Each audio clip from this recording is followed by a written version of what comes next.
Bonjour, nous allons parcourir les étapes de la mise en service du Sunny Island nouvelle génération. Je vous propose une procédure rapide de mise en service du système en 5 minutes. Pour le nouveau Sunny Island, il est nécessaire d'utiliser le Sunny Remote Control pour effectuer les bons réglages en suivant les étapes du guide d'installation. Il faut tout d'abord allumer l'appareil. La séquence suivante s'exécute jusqu'à afficher Init System. On maintient le bouton appuyé jusqu'à ce que 3 bips retentissent. Cela confirme que nous sommes dans le mode de configuration rapide de la mise en service d'un nouveau site isolé. La première étape consiste à sélectionner New System, et il faut alors renseigner la date. Après ça, il s'agit de régler l'heure.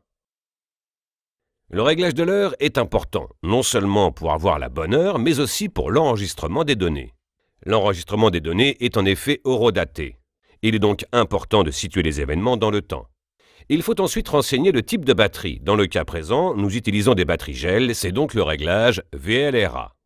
Nous quittons cette option pour ensuite régler la tension de la batterie, en l'occurrence un parc de batterie en 48 volts. L'étape suivante concerne le réglage de la capacité. Il est important de noter que la capacité est ici en C10. Dans de nombreuses fiches techniques de batterie, vous retrouverez les données en C100. Un tableau de conversion est disponible dans le manuel, qui indique comment convertir C100 en C10. Nous réglons donc ces batteries à 500 ampères-heure. L'étape suivante nous amène à la fréquence du réseau. La tension et la fréquence sont à 230 volts et 50 Hz. Le type de cluster, dans le cas présent, il s'agit d'un seul Sunny Island, un système monophasé. Donc, nous choisirons l'option « Une seule phase ».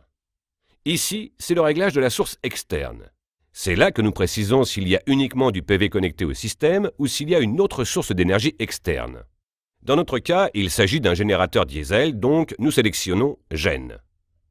Nous aurions pu sélectionner Grid ou Gen plus Grid si le réseau était une source d'énergie externe.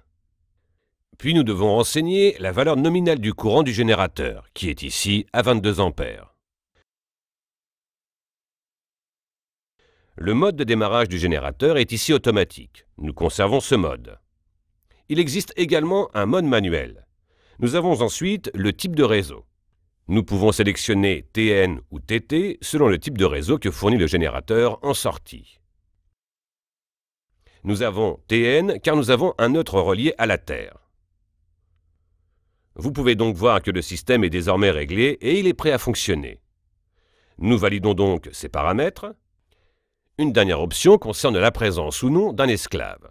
Comme vous le savez, le système peut être configuré avec un ou plusieurs Sunny Island. On est ici en présence d'un seul onduleur. Il n'y a donc pas d'esclave, nous pouvons donc démarrer l'onduleur. Ça y est, l'onduleur est maintenant en marche.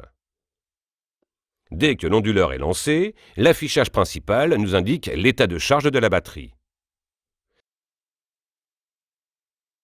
Il affiche la puissance fournie par le générateur et l'état du contacteur de transfert qui est ici ouvert puisque le générateur est arrêté.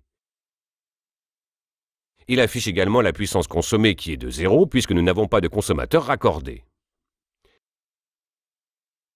L'heure et l'état des relais internes du relais Island s'affichent. Nous voyons si l'onduleur est maître ou s'il fonctionne en cluster. Il est maître puisque c'est le seul onduleur de l'installation. Ici, le B signifie que le système démarrera le générateur diesel pour recharger les batteries et assurer une charge complète, ce qu'il fait toujours lors d'un premier démarrage.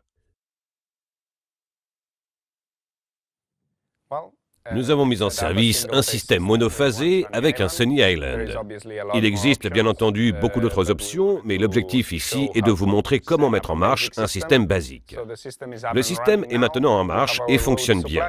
Les consommateurs sont alimentés et le système est donc prêt. Merci beaucoup pour votre attention et à bientôt.